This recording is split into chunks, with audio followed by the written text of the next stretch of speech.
धन्यवाद धन्यवाद।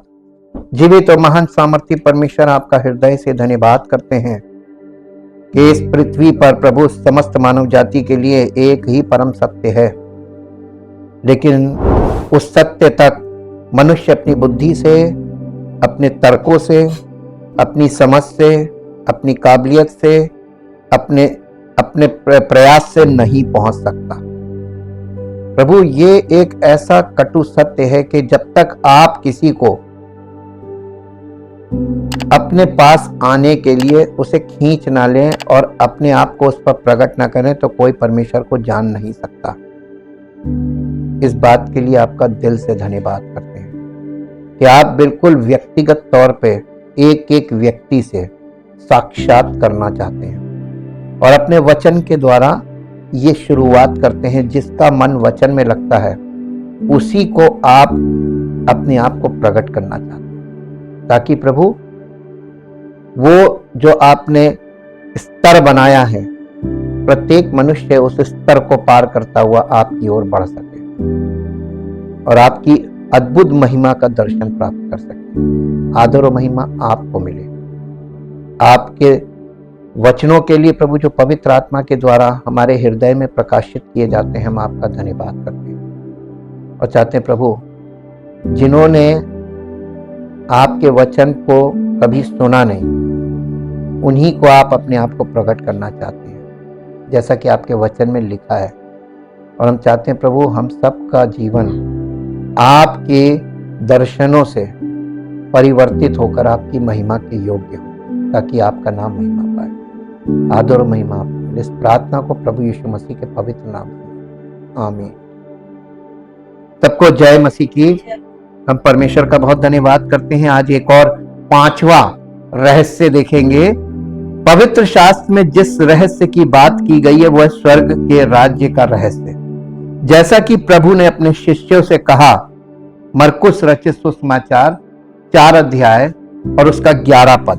मरकुस रचित सुसमाचार 4 अध्याय और उसका उसने उनसे कहा, किससे कहा? चेलों से कहा, अपने चेलों से, कि तुमको तो स्वर्ग के राज्य के भेदों की समझ दी गई है, परंतु बाहर वालों के लिए। अब ये बाहर वाले कौन है? बाहर वालों के लिए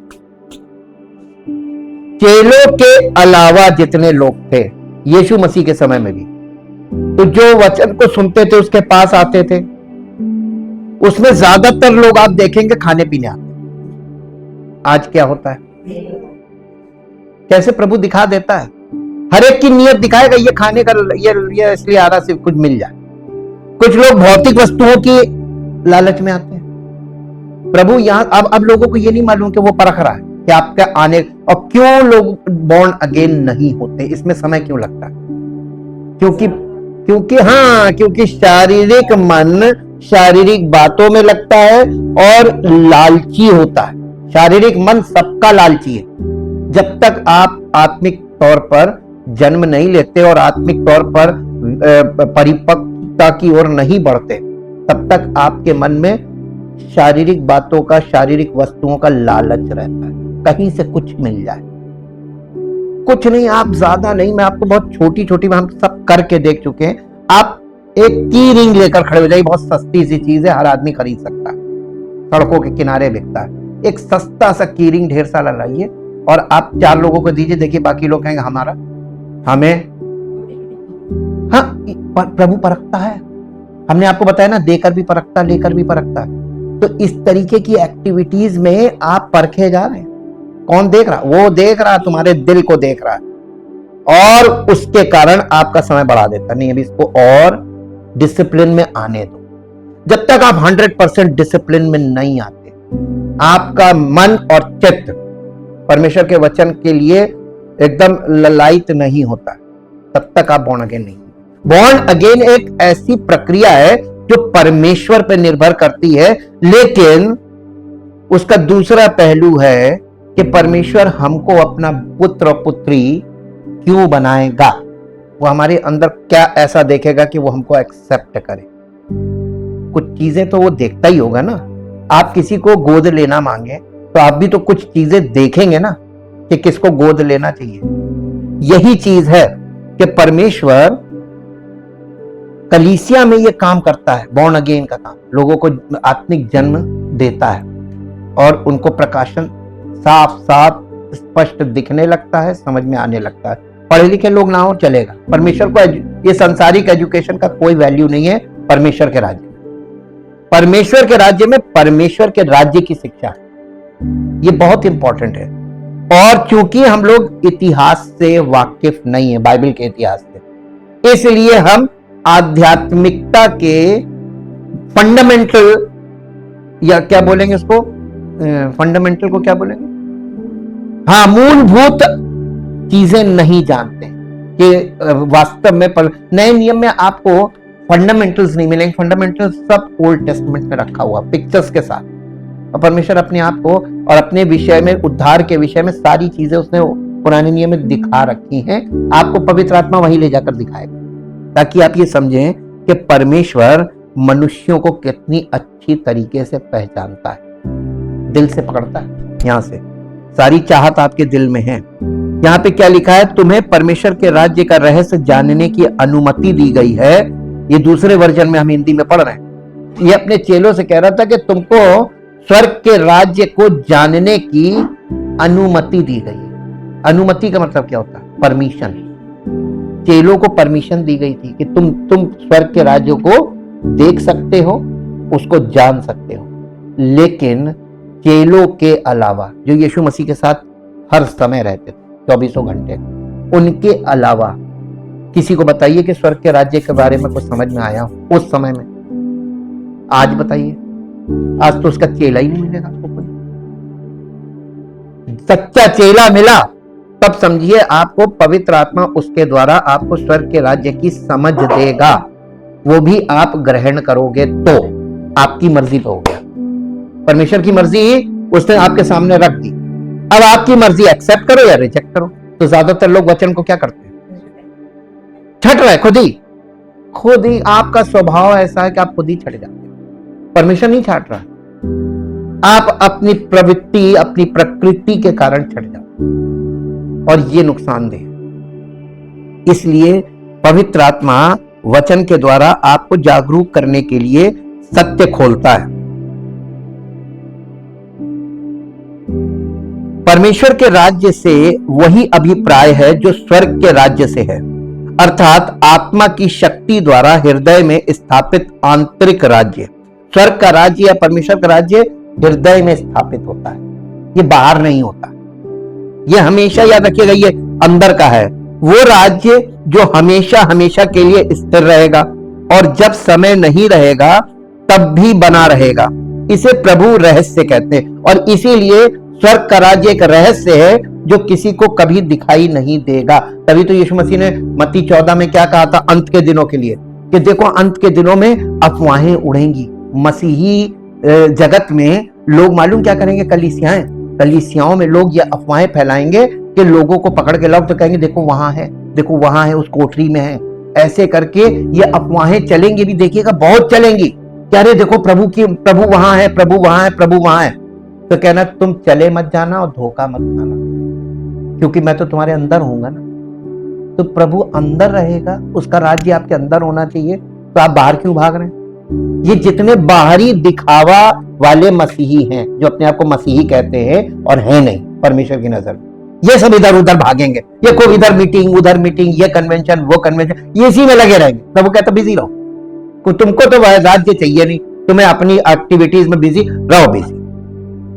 अब कलीसिया के लोगों को वचन की सच्चाई अगर मालूम होगी तो दो तरह के हैं, एक भागने वाले, इधर भाग रहे हैं उधर भाग रहे हैं, दूसरों को लेके भाग रहे हैं, दूसरों को भी खींच रहे हैं, आ तू भी चल तू भी चल तू भी चल। और वही खींचेंगे जो उनके जैसे स्वभाव के होंगे, जो स्थिर मन वाले नहीं होंगे वो भागेंगे। लेकिन जो प्रभु के सच्चे लोग होंगे ना, वो कहीं नहीं भागेंगे। प्रभु का राज्य हमारे अंदर है, वो हमको अपने राज्य का वारिस बनाता है। तो वारिस का मतलब क्या हुआ, हम उसकी संतान हो गए, तो वो हमारा ख्याल रखेगा, वो हमारा पिता है, कि हम उसका ख्याल रखेंगे। तो जो अपने आप को बहुत बुद्धिमान समझता है ना, कि मैं मेरा प्रभु, मैं प्रभु के। अबे तुम प्रभु के लिए क्या करोगे? प्रभु हमारे लिए काम करता है, हम प्रभु के लिए कुछ नहीं कर सकते। आत्मा की शक्ति द्वारा हृदय में स्थापित आंतरिक राज्य, वो राज्य जो हमेशा हमेशा के लिए स्थिर रहेगा और जब समय नहीं रहेगा तब भी बना रहेगा, इसे प्रभु रहस्य कहते हैं। और यदि यह रहस्य है तो इसमें वे 3 चिन्ह होंगे जिनका मैंने उल्लेख किया है। ये प्रकृति, इंद्रियों और तर्क से परे होगा, बुद्धिमानों और समझदारों से छिपा होगा और बॉर्न अगेन विश्वासियों पर प्रकट होगा। आइए देखें कि क्या हम हृदय में स्थापित स्वर्ग के राज्य से संबंधित इन चिन्हों को पा सकते हैं। ये निश्चित रूप से प्रकृति, भावना और तर्क से ऊपर है कि ईश्वर मनुष्य के हृदय में वास करे। जैसा कि प्रेरित कहते हैं, मसीह तुम में है महिमा की आशा, और फिर तुम जीवित ईश्वर के मंदिर हो, जैसा कि ईश्वर ने कहा है कि मैं उनमें वास करूंगा और उनमें चलूंगा। दूसरा कुरिन्थियों 6 अध्याय का 16 पद पढ़िए। दूसरा कुरिन्थियों 6 अध्याय उसका 16 पद। और मूर्तियों के साथ परमेश्वर के मंदिर का क्या संबंध? क्योंकि हम तो देखिए, यहां पर एक बहुत ध्यान देने वाली बात है, पढ़ते समय आप बिल्कुल भी ध्यान नहीं देंगे, क्योंकि हम तो लिखा है, मैं तो नहीं लिखा है, सिंगुलर नहीं है, हम तो। इसका मतलब कलीसिया की बात कर रहा है। कलीसिया जीवते परमेश्वर का मंदिर है। और यहां पर मालूम है झूठी शिक्षा, वो कहते हैं तुम मंदिर हो। यहां तुम का मतलब मालूम है कलीसिया से है। कलीसिया को परमेश्वर एक व्यक्ति के रूप में बात कर रहा है, और वो जब तक तुम में एक का चित्र ना बन जाए, कलीसिया में जब तक एक का चित्र ना बन जाए, वो एक कौन है? प्रभु यीशु मसीह। तो जब तक तुम उसमें एक ना हो जाओ, ठीक, तो वैसे ही है कि तुम परमेश्वर का मंदिर हो का मतलब ये इंडिविजुअल टेंपल नहीं है। Collectively in the body of Christ we are called the temple of God. हम परमेश्वर का मंदिर बन जाते जब हम असेंबल होते हैं, और जब हम अलग अलग चले जाते हैं तो हम उस मंदिर का एक अंग हैं। लेकिन हम, अब आप देखिए, एक घर की एक ईंट निकाल के ले जाइए तो उस ईंट से आप क्या कर लो? एक ईंट दीवार का एक कोना ही तो है, एक छोटा सा हिस्सा है, उसको अंग बोलेंगे। लेकिन जब वो दीवार में सब ईंटों के साथ फिट है तभी वो उसकी वैल्यू है, तब वो दीवार है, तब वो पिलर है। लेकिन उससे अलग एक मटेरियल अलग निकाल के रख दो तो वो किसी वैल्यू का नहीं है। वैसे ही यीशु मसीह ने इस बात को कैसे सिखाया कि मैं दाखलता हूं, तुम डालियां हो, मेरे बिना तुम कुछ नहीं कर सकते।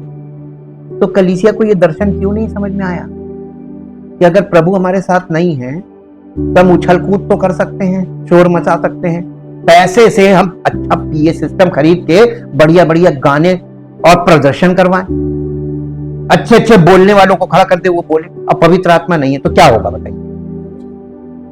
तो इस तरीके के तो बहुत हो रहा है। पवित्र आत्मा कहां है? बॉर्न अगेन कोई नहीं होगा, परसों लगे रहो। तो उसमें मालूम क्या है, फिर शारीरिक आपकी शारीरिक अभिलाषाएं काम करने लगी। अब इतने लोग आए तो पैसा ही ले, ऑफरिंग ले लो ढेर सारी। यही तो हो रहा है ना। तो उसे कलीसिया आप क्यों कह रहे हैं जबकि वो कलीसिया है ही नहीं? वचन के आधार पर परमेश्वर का वचन अथॉरिटी है, और इस अथॉरिटी के बिना अगर आप कुछ कर रहे हैं और उसको आप वचन के आधार पर कलीसिया बोल रहे हैं तो इसका मतलब आप प्रभु के विरुद्ध कार्य कर रहे हैं। मसीह विरोधी काम बोला गया, नहीं करना नहीं। तुम कैसे कर सकते हो? वो अपना काम करेगा, जिसको उचित समझेगा पहले उसको मांझेगा, फिर उसको हर तरीके के परीक्षणों में से गुजारेगा कि कितना विश्वास योग्य रहेगा, किस लेवल तक विश्वास योग्य रहेगा, और फिर उसके बाद वो उसको खड़ा करेगा कि हाँ बेटा तू खड़ा हो जा, क्योंकि तूने भूखा रहना सीख लिया है, कमी में घटी में रहना सीख लिया है, तू हर परिस्थिति में, क्योंकि तूने ये मान लिया कि प्रभु मेरे साथ है। जब हमको प्रभु हमारे साथ है ये बात वास्तव में हमारे जीवन में पूरी होती है तभी हम उसके नाम को लेकर उसकी इच्छा के लिए खड़े होते हैं, अपनी इच्छा के लिए नहीं। और जो कुछ वो कहेगा वही करेंगे। लोग आकर हमें सलाह देते हैं, आप ऐसे कर लीजिए, आप टाइम बदल लीजिए, आप ये कर लीजिए, आप एक बिल्डिंग बना लीजिए, एक हॉल बना लीजिए। हम कहते हैं ना, प्रभु ने हमको ये सब करने को बोला नहीं है। हम वो कुछ नहीं करेंगे जो उसने हमसे कहा नहीं। मेरी बुलाहट केवल ये है कि उसने हमको दर्शन दिया और उसने कहा इस दर्शन को तुम लोगों के सामने रखो, बस। और उसने हमें घर दिया, ये उसी का है, और इस घर को मैंने उसके लिए, सेवा के लिए समर्पित कर दिया। अब बताइए अलग से बिल्डिंग क्यों करें? बाइबल में कहीं लिखा है बिल्डिंग? आज सब जगह बिल्डिंगें खड़ी हो रही। इन बिल्डिंगों में क्या हो रहा है? व्यापार हो रहा है, व्यापार हो रहा है, प्रभु का काम नहीं हो रहा। अगर प्रभु की आत्मा होती तो प्रेम, निस्वार्थ प्रेम सबसे पहला ट्रेडमार्क है, वो दिखाई दे जाता। दूसरा ट्रेडमार्क है ट्रुथ, सत्य, वो दिखाई देता। ना तो ट्रुथ मिलेगा ना अगापे मिलेगा। वहां सिर्फ एक यूनिटी है और वो सब फर्क उद्देश्य के लोग एक लालच में जमा हो। काश मेरे जीवन में आज लॉटरी खुल जाए, मेरे जीवन में कुछ ऐसा हो जाए, ईश्वर मनुष्यों के हृदय में वास करे, मसीह मनुष्यों में हो और पवित्र आत्मा अपने बॉर्न अगेन बिलीवर्स को बाइबल संत कहती है। सेंट, सेंट का मतलब उद्धार प्राप्त मनुष्य के देह को अपना मंदिर बनाए। एक उद्धार प्राप्त व्यक्ति को परमेश्वर अपने मंदिर के रूप में इस्तेमाल करता है, उसमें परमेश्वर का आत्मा वास करता है। प्रकृति, भावना और तर्क इस तरह के रहस्य को कैसे समझ सकते हैं? जब प्राचीन शहीदों में से एक, मुझे लगता है कि ये पॉलीकॉर्प था, जो ट्राजन के सामने लाया गया। जब सम्राट ने उससे उसका नाम पूछा तो उसने उत्तर दिया, मैं पॉलीकॉर्प हूं, ईश्वर वाहक। पॉलीकॉर्प का मतलब होता है ईश्वर वाहक, जिसके जो ईश्वर को ईश्वर की सवारी बनता है। ईश्वर वाहक, क्योंकि मैं अपने भीतर ईश्वर को रखता हूं। इस उत्तर पर सम्राट हंसा और कहा, उसे जंगली जानवरों के सामने फेंक दिया जाए। यह एकमात्र उत्तर था जो एक अत्याचारी तानाशाह दे सकता था। एक ऐसा मनुष्य जो कमजोर और दुर्बल है, जिसे शेर कुछ ही क्षणों में टुकड़े टुकड़े कर सकता है, अपने सीने में ईश्वर को रखता है। बुद्धिमान और विवेकशील ट्रोजन इतनी अनसुनी बात पर कैसे विश्वास कर सकता है? फिर भी यह एक रहस्य है जो बॉर्न अगेन बिलीवर, यानी उन विश्वासियों को जो आत्मिक रूप से जन्म ले लेते हैं, उनको बताया जाता है, क्योंकि वे इसे ईश्वरीय शिक्षा के तहत इसको प्रेम में प्राप्त करते हैं। उन रहस्यों में से एक के रूप में जिसे ईश्वर आत्मा हृदय में प्रकट करता है। भविष्यवाणी में डैनियल को परमेश्वर के इस राज्य का एक दृश्य मिला था। ये किंगडम ऑफ गॉड का पुराने नियम में उसको एक दृश्य मिला था डैनियल को, क्योंकि वो दर्शन देखता था ना। नबूकदनेस्सर के महान मूर्ति के सपने की व्याख्या करते हुए उसने राजा से कहा, मेरे साथ निकाल लीजिए डैनियल नबी की पुस्तक, उसका 2 अध्याय, उसका 34 और 35 पद खोलिए। डैनियल नबी की पुस्तक, उसका 2 अध्याय,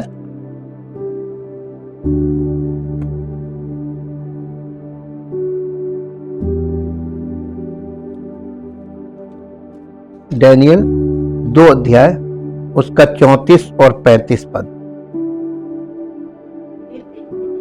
फिर देखते देखते तूने क्या देखा कि एक पत्थर ने बिना किसी के खोदे आप ही आप उखड़कर उस मूर्ति के पांव पर लगकर जो लोहे और मिट्टी के थे उनको चूर चूर कर डाला। तब लोहा, मिट्टी, पीतल, चांदी और सोना भी सब चूर चूर हो गए और धूप काल में खलिहानों के भूसे के समान हवा से ऐसे उड़ गए कि उनका कहीं पता ना रहा। और वो पत्थर जो मूर्ति पर लगा था और वो एक बड़ा पहाड़ बनकर सारी पृथ्वी में फैल गया। आप इस दर्शन को कभी नहीं समझ पाएंगे। यही रहस्य है और ये किंगडम ऑफ गॉड का रहस्य है। डैनियल की पुस्तक में, हाँ, डैनियल की पुस्तक में यीशु मसीह के टाइम में पुराना नियम जो था ना, वही बाइबल थी। और पुराने नियम के द्वारा जिनको प्रचार किया गया वो मसीह में फौरन आ गए झट से।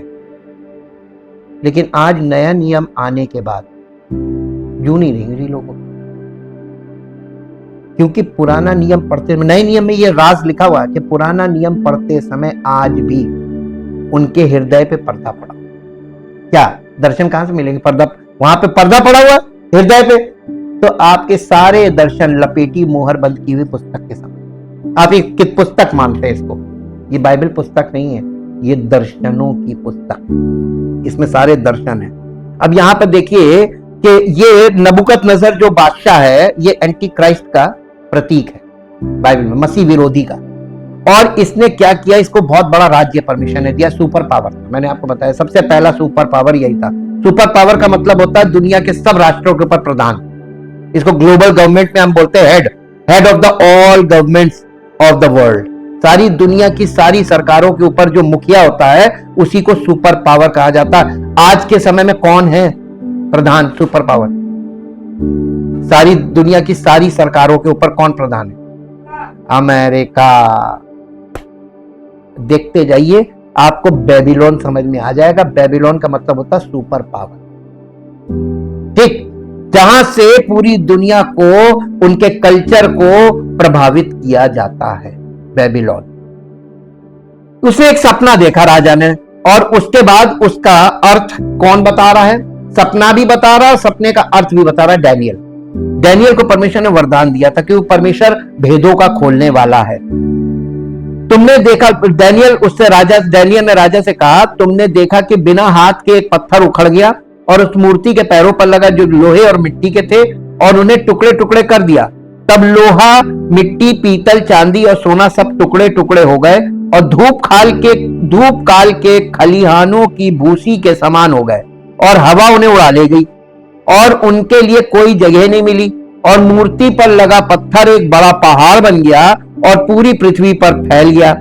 ये बिना हाथों के उखड़ गया पत्थर प्रभु यीशु मसीह का प्रतिनिधित्व करता है। अभी आपने सोचा पुराने नियम में यीशु मसीह को एक और रूप दिया है, पत्थर। इसीलिए नए नियम में लिखा है जिस पत्थर को राजमिस्त्रियों ने ठुकरा दिया। राजमिस्त्री का मतलब रिलीजियस लीडर्स, जिन्होंने उस पत्थर को ठुकरा दिया, वही कोने के सिरे का पत्थर बन गया, वही फाउंडेशन स्टोन बना।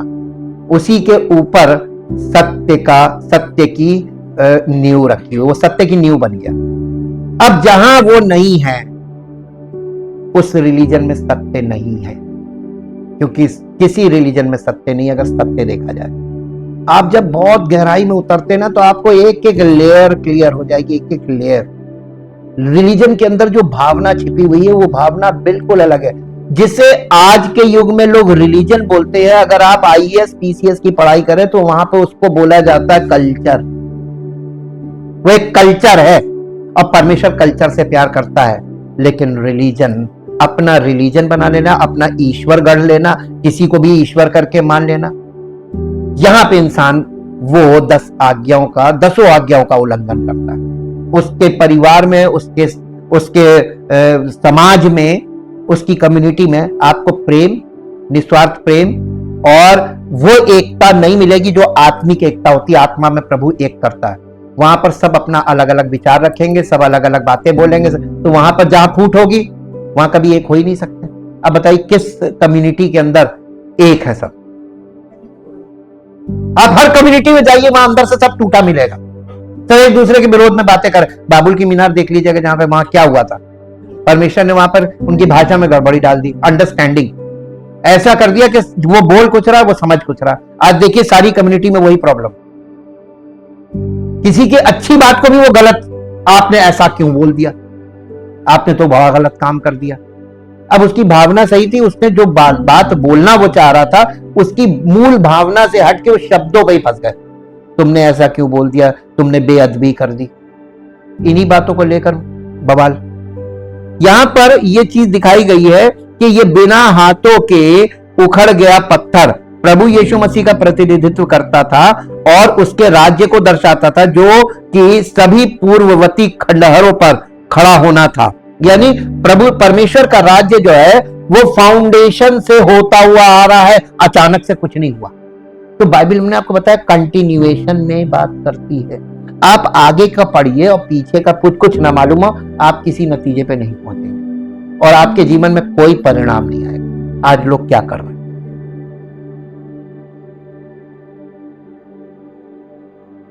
और उन राजाओं के दिनों में स्वर्ग का परमेश्वर एक ऐसा राज्य उदय करेगा जो अनंत काल तक ना टूटेगा, और वो राज्य दूसरे लोगों के हाथ में ना दिया जाएगा, वरन वो सब राज्यों को तोड़कर भस्म कर देगा और सदा स्थिर रहेगा। दानियल नबी की पुस्तक के 2 अध्याय का 44 पद पढ़िए।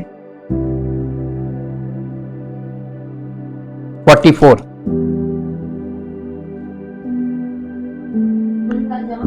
उन राजाओं के दिनों में स्वर्ग का परमेश्वर एक ऐसा राज्य उदय करेगा जो अनंत काल तक ना टूटेगा, किया जाएगा, और ना वो किसी दूसरी जाति के हाथ में किया जाएगा, वरन वो उन सब राज्यों को चूर चूर करेगा और उनका अंत कर डालेगा, और वो सदा स्थिर रहेगा। और इसके बाद 45 भी पढ़ दिए। जैसा तूने देखा कि एक पत्थर किसी के हाथ के बिन खोदे पहाड़ में से उखड़ा, और उसने लोहे, पीतल, मिट्टी, चांदी और सोने को चूर चूर किया, इसी रीति महान परमेश्वर ने राजा को बताया है कि इसके बाद क्या क्या होने वाला है, ना स्वप्न में ना उसके फल में। कोई संदेह नहीं है, जो बोला जा रहा है यही होने वाला है। परमेश्वर ने डैनियल के द्वारा राजा को वो सत्य बताया जिसे परमेश्वर ने राजा को दिखाया था स्वप्न में। उस सत्य का इंटरप्रिटेशन परमेश्वर ने अपने चुने हुए व्यक्ति के द्वारा उसको बताया। आप ये बताइए, आपने अगर कोई स्वप्न देखा, अगर वो परमेश्वर की ओर से है, तो परमेश्वर अपने एक बंदे के जो आपके संपर्क में है उसके सामने प्रकट करके आपको बता देगा। आजकल ये कल्चर खत्म हो गया। अब सब अपनी समझ का सहारा लेते हैं, सब अपना इंटरप्रिटेशन खुद करते हैं। इसीलिए लोग परमेश्वर के राज्य को ना समझ पा रहे, ना उसमें प्रवेश कर पा रहे। ये कारण है। इस प्रकार परमेश्वर का आंतरिक राज्य अन्य सभी राज्यों को टुकड़े टुकड़े कर देता है और उनके खंडहरों पर खड़ा हो जाता है। ये घमंड के राज्य, लोभ के राज्य, आत्म धार्मिकता यानी सेल्फ राइचियसनेस के राज्य, वासना और जुनून के राज्य को, एक शब्द में उस सारे राज्य को जिसमें प्रकृति, इंद्रिय और तर्क शासन करते हैं, टुकड़े टुकड़े कर देगा। सारे रिलीजन में मालूम क्या है, आपकी बुद्धि भी काम करेगी, आपकी कल्पना भी काम करेगी, आपके तर्क भी काम करेंगे। ये सब चीजें हैं ना, ये इन्हीं चीजों की, ये सारे राज्यों को, ये ऑल रिलीजन, ये सब खत्म हो जाएगा। और ये परफेक्ट भविष्यवाणी है, बिल्कुल परफेक्ट। छिन्न भिन्न तो होता जा रहा है, पवित्रता मर्यादा कहीं कुछ रह नहीं गई। अब सिर्फ दिखावा रह गया, भीड़ रह गई, क्योंकि उसमें पैसा है। इसलिए वो मूल तत्व के कारण आपको भीड़ दिखाई दे, और उसमें गवर्नमेंट का बड़ा इंटरेस्ट है, क्योंकि गवर्नमेंट को वहां से क्या मिलता है? वोट मिलता है, वोट बैंक है। इसलिए गवर्नमेंट उन चीजों को वैसे ही रखना मांगती है, वोट बैंक बना रहे। और यही चीज परमेश्वर का वचन सत्य दिखाता है, और जब सत्य दिखाता है तो परमेश्वर कभी भी निर्णय नहीं देगा। मैं आपको फिर बताया वो सत्य क्यों दिखा रहा है।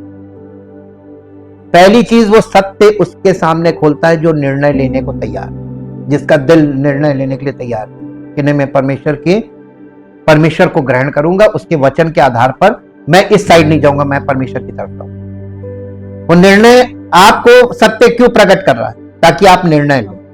तो किसको सत्य प्रकट करता है? जिसका दिल निर्णय लेने के लिए तैयार। बॉर्न अगेन का मतलब क्या मालूम है? जैसे ही आप निर्णय लेते हैं, आप बॉर्न अगेन हो। डिसाइसिव, मैंने बहुत पहले ही बताया था, डिसाइसिव व्यक्ति ही परमेश्वर के राज्य में प्रवेश करता है। आप भीड़ की भीड़ आ जाए ना, रिलीजन में भीड़ जा सकती, स्वर्ग के राज्य में 1 बाई 1 सकरा मार्ग, हमने बहुत डिटेल इसमें बताया आपको। अब उन चीजों को इसका सार खोल के दिखा रहे हैं कि परमेश्वर का वचन क्या चीजें दिखा रहा था। अब अगर ये मामला है कि परमेश्वर का राज्य बाकी सबके खंडहरों पर खड़ा है, तो ये वास्तव में एक रहस्य होना चाहिए कि जब तक मैं अपना सब कुछ खो नहीं देता, तब तक मेरे पास कोई सच्चाई नहीं है, सत्य नहीं है। कि जब तक मैं अपना सब कुछ बर्बाद नहीं कर देता, तब तक मैं परमेश्वर की भलाई का कोई अनुभव नहीं कर सकता कि परमेश्वर की दया और कृपा स्वयं के खंडहरों पर बनी है। कि मेरे पास ना तो धार्मिकता है, ना ही मेरी अपनी पवित्रता है जिस पर मैं गर्व करूं या जिससे मैं बच सकूं।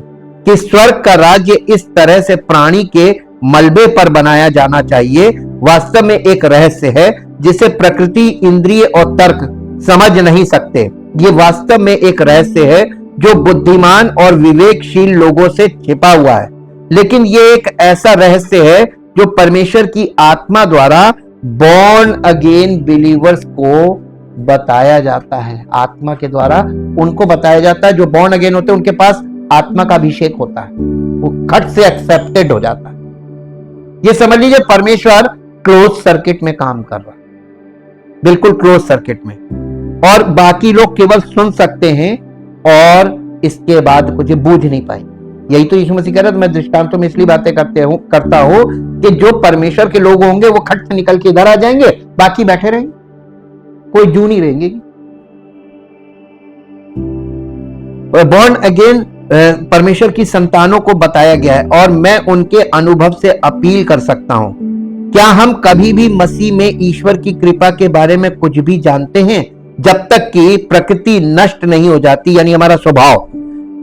क्या हम कभी भी ईश्वर के उद्धार के आशीर्वाद को महसूस करते हैं जब तक कि हमारी अपनी धार्मिकता एक बेढंगे मलबे में ना बदल जाए? क्या हम अलौकिक धर्म और महत्वपूर्ण ईश्वरीयता के बारे में कुछ भी महसूस करते हैं जब तक कि हमारा अपना धर्म और हमारे अपने प्रयास हमें जरूरत के समय में विफल ना कर दें? इस प्रकार ईश्वर का आंतरिक साम्राज्य प्रकृति के खंडहरों पर खड़ा है, और केवल जब तक ये ऐसा ही खड़ा है तब तक ये हमारी आत्माओं में कोई स्थायी स्थान नहीं रखता है। इसलिए लेकिन भीतर का ये स्वर्ग का राज्य निरंतर आक्रमणों के संपर्क में है। इसलिए परमेश्वर का जो बॉर्न अगेन बिलीवर्स हैं, जिन्हें परमेश्वर की संतान कहा जाता है, आत्मा द्वारा सिखाया गया पाता है, जिनको परमेश्वर की आत्मा के द्वारा सिखाया जा रहा है, ताकि उन्हें इस स्वर्ग के राज्य की सामर्थ्य प्राप्त हो। कि उनके भीतर एक आंतरिक रहस्य है। रहस्य मेरा मतलब है 2 स्वभावों का। शरीर आत्मा के विरुद्ध वासना करता है और आत्मा शरीर के विरुद्ध वासना करती है। वही पद है गलातियों 5 अध्याय का 17 पद, पढ़ दीजिए। गलातियों 5 अध्याय उसका 17 पद। इसका हमने हिंदी में दूसरा वर्जन पढ़ दिया। शरीर आत्मा के विरुद्ध वासना करता। वासना का मतलब क्या है? अभिलाषा करना, लालच करना, इच्छा करना। क्योंकि शरीर आत्मा के विरुद्ध में और आत्मा शरीर के विरुद्ध में लालसा करता है। और ये है कहां? नहीं, एक दूसरे के विरुद्ध है, विरोधी है। और ये है कहां? दोनों है ना अंदर। तो आपके अंदर विरोध भी है परमेश्वर का, उसके राज्य का, उसके वचन का, प्रभु यीशु मसीह का, परमेश्वर के प्रेम का, परमेश्वर की आज्ञा मानने का, सब चीज का विरोध आपके अंदर है पहले से स्वभाव में। शरीर ना, शारीरिक मन। और जब आप बॉर्न अगेन हुए, अब आपके पास आत्मा का मन भी है ना। अब आत्मा का मन और शरीर का मन दोनों है ना। अब 2 व्यक्ति हैं आपके अंदर। आत्मा में जीवन आ गया। अब परमेश्वर आपको सत्य क्यों बता रहा? बताइए, निर्णय कौन लेगा? अब आप आत्मा के पक्ष में निर्णय ले सकते हैं और शरीर के पक्ष में भी ले सकते हैं। ज्यादातर लोग किधर निर्णय लेते हैं? इसका मतलब आप रिजेक्ट कर रहे हैं। बहुत ध्यान से सुनिएगा। अभी हम इसका परिणाम बता दें। परमेश्वर ने परिणाम रख दिया। आप जब प्रभु यीशु मसीह की शिक्षा का विरोध करते हैं तो विरोध ऐसे नहीं करते हैं कि हम मानेंगे नहीं, हम उसके साथ कैसे करते हैं विरोध। यहूदा इस्करियोती था, यीशु मसीह का एक चेला था। जैसे सब चेले थे वैसे वो था, चेलों के साथ बना रहता था, यीशु मसीह के साथ खाता था, पीता था, उसके साथ सट के रहता था, बैठे बातें करता रहता, कभी पता नहीं चला। लेकिन यीशु मसीह को मालूम, बाइबल बताती है, उसमें लिखा, उसने कहा कि उसे मालूम था शुरू से कौन करेगा। उसको ये मालूम था कि कौन व्यक्ति पैसों का लालची है, और वही ट्रेजरर था, उसके पास पैसा रहता था, वो पैसा उसमें से गायब भी करता था, और अंततः उसने उसके नाम से घूस ले ली कि हम उसे पकड़वाएंगे। उसका अंत क्या हुआ? वो यीशु मसीह के साथ रहता था, उसकी बातें सुनता था, शिक्षा सुनता था, उसके ऊपर क्यों नहीं असर हुआ? उसने कभी एक्सेप्ट नहीं किया। ऐसे ही बहुत से लोग हैं, कलीसिया में बहुत लोग ऐसे होते हैं, वो इसको बोलते हैं इंट्रूडर्स। कलीसिया में इंट्रूडर्स हैं। इंट्रूडर्स का मतलब वो लोग घुसपैठिए, वो आ तो गए लेकिन वो तो परमेश्वर के राज्य को जब उसके बारे में सुनते हैं तो उनको लगता है कि नहीं, इसमें मुझे जाना नहीं है, तो वो क्या करते हैं, वो बाहर के हैं, अंदर आए हैं अपने मकसद से और फिर भाग जाएंगे बाहर, तो वो इंट्रूडर्स कहलाते हैं बाइबल में। और कलीसियाओं में जो आज गड़बड़ी देख रहे हैं आप, ये इंट्रूडर्स के ही कारण। उन्होंने उन बातों को एक्सेप्ट नहीं किया, बल्कि उन बातों का विरोध दूसरे तरीके से करते, अपना वर्जन, बाइबल की बातों में अपना वर्जन रख देते। इसलिए देखिए कितने ढेर डिनोमिनेशन खड़े हो। ये मसीह के विरोध का कार्य है। कैसे विरोध करते हैं? हम मसीह में हैं लेकिन हमारा मानना ये है, अपना एक अलग कलीसिया बना दी, अपनी एक अलग शिक्षा बना दी। ये मसीह का विरोध, तो ये तो ज्यादा खतरनाक विरोध है। खुल के कह दो कि हम तुम्हें नहीं एक्सेप्ट करते, वो सामने दिखाई दे रहा था। लेकिन मसीह का विरोध ऐसे नहीं किया जाएगा खुल के। मसीह का विरोध किया जाएगा ऐसे तरीके से कि घुन की तरह बर्बाद करो, कलीसिया को बर्बाद करो, लोगों को भ्रमित करो, वहां किसी को टिकने मत दो, इधर से उधर भगा दो, अरे यहाँ नहीं, यहाँ तो हम बहुत समय से है, कुछ नहीं, उधर जाओ। ये करते हैं लोग, कलीसिया में रहकर करते हैं इसी तरीके। और ये दोनों स्वभाव जब बॉर्न अगेन हो जाते हैं तो हमारे अंदर डबल नेचर आ जाता है, डुअल नेचर। अब आपके अंदर फिजिकल तो पहले से था ही, अब आपके अंदर परमेश्वर की आत्मा, आपकी आत्मा में जब परमेश्वर की आत्मा के द्वारा जीवन आया तो वो आपका आत्मिक जन्म हो गया। अब आपके अंदर आत्मिक भी है और शारीरिक भी है, स्वभाव, दो स्वभाव हो गए। अब इन दो स्वभावों में आपस में अंदर क्या होगा? ये होना जरूरी है। अंतर्द्वंद बोलते हैं। अंतर्द्वंद का मतलब आप हर समय इस विचार में रहेंगे कि यार ये ऐसा क्यों है, मेरे साथ ऐसा क्यों हो रहा है। आपका शारीरिक मन जो है ना, वो परमेश्वर की आत्मा की बातों पर दोष लगाए। अरे प्रभु प्यार करता तो आज मेरी ये हालत क्यों?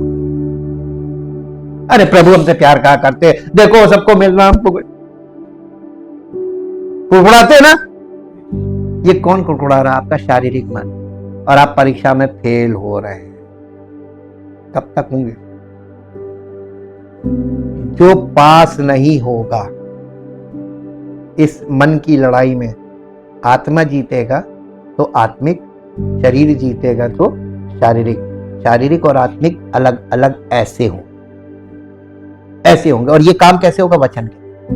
अभी हम आपको दिखा देंगे। दो स्वभावों का शरीर आत्मा के विरुद्ध वासना करता है और आत्मा शरीर के विरुद्ध वासना करती है। क्या आप अक्सर अपने लिए रहस्य नहीं होते? एक मसीही अपने आप में एक रहस्य, उसका मन पल पल डोलता है, उस शरीर की तरफ बार बार झुकेगा, बार बार झुकेगा। देखिए वो जा रहा है, हमको नहीं जाने को मिल रहा, देखिए सब लोग वहां चलेगा, हम नहीं गए। कुर्ते अंदर, बोल नहीं पा रहे, कुर्ते अंदर, देखिए सब चले गए, मेरे घर के सब चले गए, हम ही रह गए। देखिए प्रभु आपके मन को पहचान लेता है और हमको भी पता चल जाता है। एक पल गर्म, दूसरे पल ठंडा, आधे घंटे खुद को अपमानित करते हुए, अगले आधे घंटे खुद को ऊंचा करते हुए। ये देखा होगा आपने अपने आप, कभी कभी अपने आप को खुद ऊंचा करने लगे। अरे मैंने प्रार्थना की, अरे मेरे विश्वास से प्रभु ने ये कर दिया। अरे तुम्हारे पास कहां से विश्वास है? क्या पहले क्यों नहीं था? और हर समय क्यों नहीं रहता? उसी समय तुम्हें एक इंसिडेंट में कह दिया मेरे विश्वास से ये हो गया। अरे तुमने तो बड़ी घमंड की बात कर दी। अगर विश्वास होता तो एक क्षण के लिए एक ही विषय में क्यों आया, सब बातों में क्यों नहीं?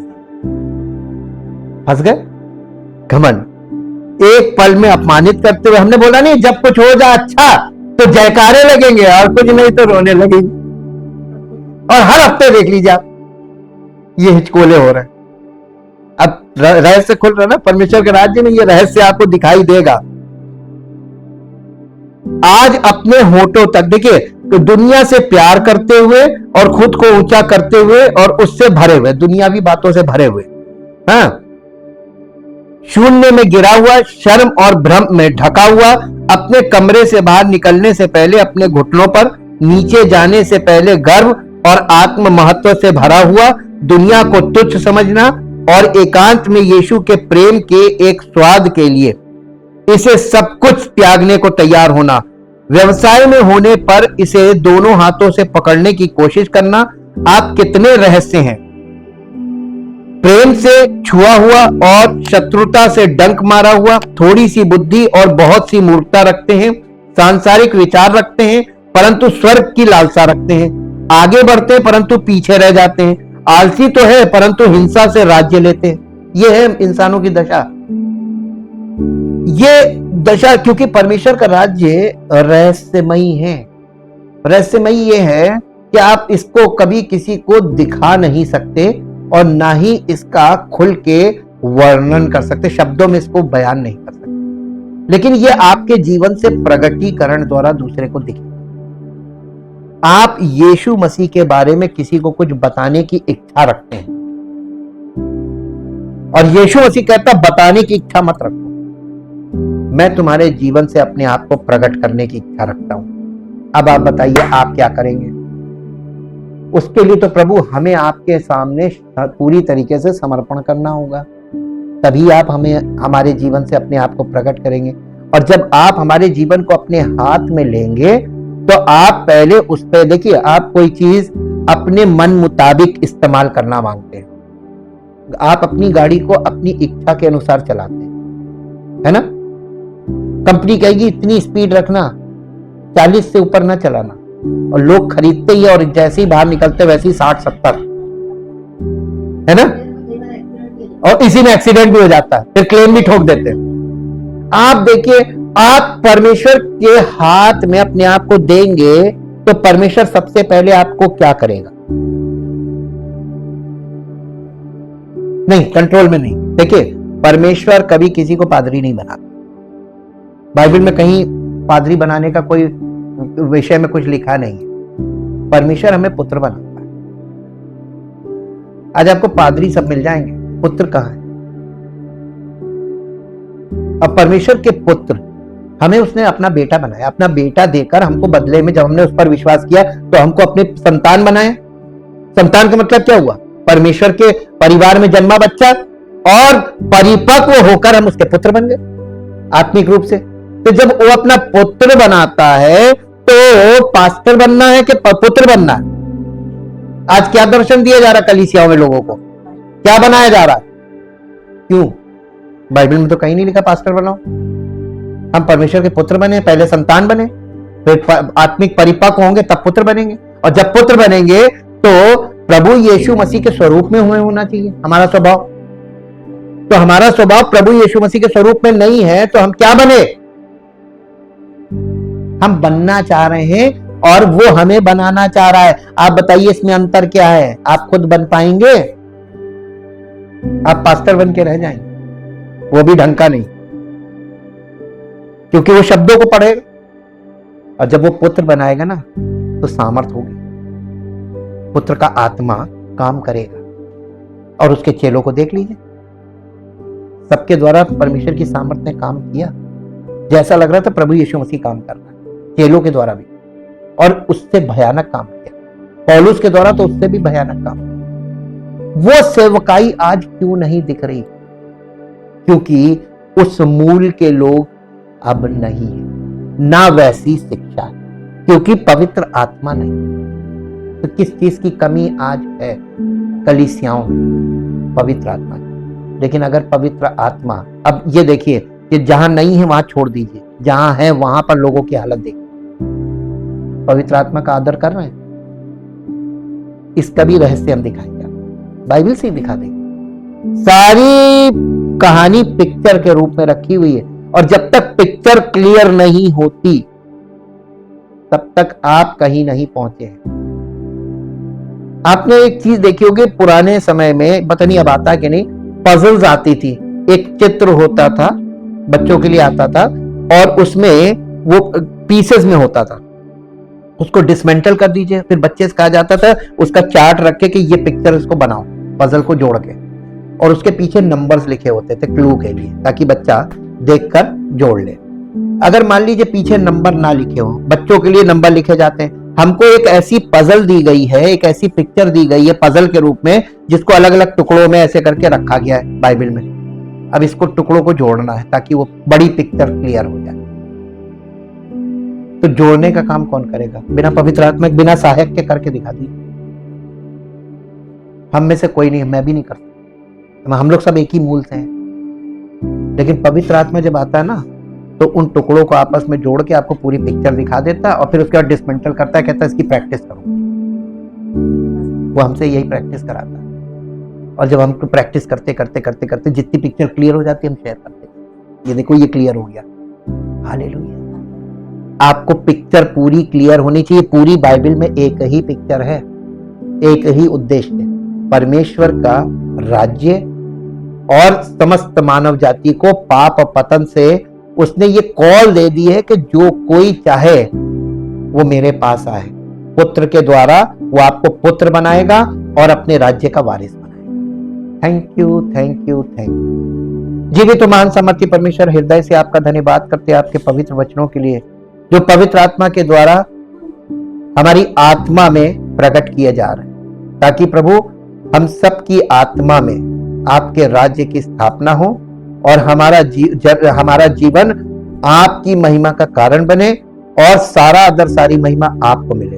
और जो लोग इन बातों को इच्छा के साथ सुन और समझ रहे हैं, जो हमारे साथ कनेक्ट भी नहीं है, YouTube के द्वारा उनको ये बातें प्राप्त हो रही हैं, प्रभु उनके हृदय में भी आपके राज्य की स्थापना हो, उनके आत्मा में भी आपका राज्य स्थापित हो, उनका जीवन आपकी महिमा से परिपूर्ण हो, और आपके आत्मा के फलों के द्वारा प्रगटीकरण हो, ताकि आपका नाम महिमान्वित होने पाए। आदर और महिमा आपको मिले। इस प्रार्थना को प्रभु यीशु मसीह के पवित्र नाम से मांगते हैं, आमीन। Praise the Lord.